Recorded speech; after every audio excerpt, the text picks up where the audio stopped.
문재인 대통령은 2018년 2월 9일 평창올림픽 개회식 사전 리셉션 환영사에서 제가 존경하는 한국의 사상가 신영복 선생은 라는 발언을 하여 당시 논란이 일었습니다. 그렇다면 신영복이 도대체 어떤 사람이길래 존경한다는 이유만으로 이렇게 논란이 되었을까? 신영복은 경제학자, 작가, 대학 교수 등 다양한 분야에서 활동을 한 사람입니다. 특히 우리가 모두 아는 소주 처음처럼 상표의 원저작자이기도 하죠. 하지만 그는 간첩이었습니다. 신영복은 육군사관학교에서 경제학 교관으로 재직하던 중 1968년 통일혁명당 사건에 연루되어 구속, 무기징역을 선고받은 인물이었죠.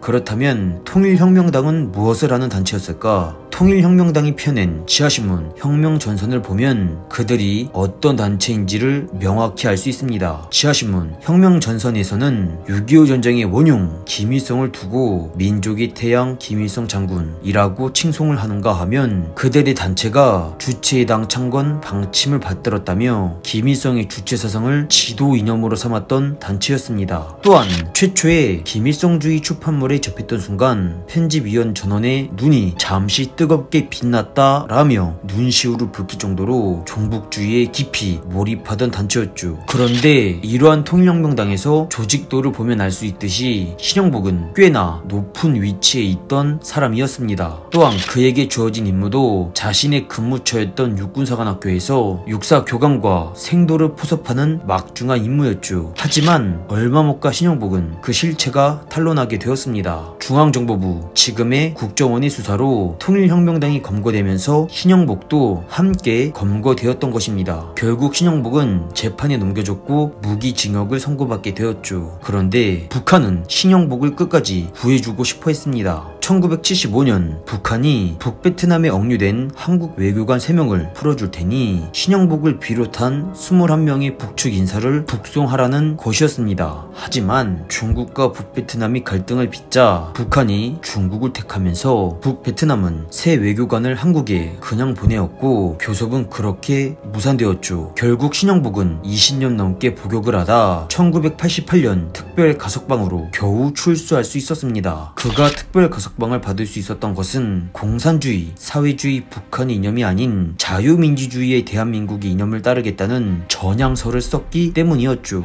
그러나 1998년 8월 통일혁명당의 가담은 양심의 명령 때문이었다고 말을 하며 통일혁명당 가담 때와 비슷한 생각으로 활동을 하겠다며 자신의 입장을 번복했습니다. 때문에 그는 출소 후에도 친북 발언을 일삼았죠. 그는 2003년 황해문화와의 인터뷰에서 북한 체제를 옹호하고 한국을 비난하는 발언을 하였습니다. 그는 북한에 대해서는 민족의 내부 교섭과 단결을 통하여 한민족의 주체성을 강화했다며 칭찬을 아끼지 않았지만 우리나라에 대해서는 개방을 통해서 문화적, 물질적으로 성장은 했지만 민족의 주체성을 잃고 종속화되었다 라며 비판을 하였죠. 또한 신영복은 북한의 핵을 옹호하는 듯한 발언을 하기도 했습니다. 그는 북한의 핵이 한반도의 휴전체제를 평화체제로 전환하는 데 쓰이며 이런 평화체제를 위한 협상용의 성격이 북한에게 기본이다 라는 발언을 하였죠. 하지만 여기서 서울이 멀지 않습니다.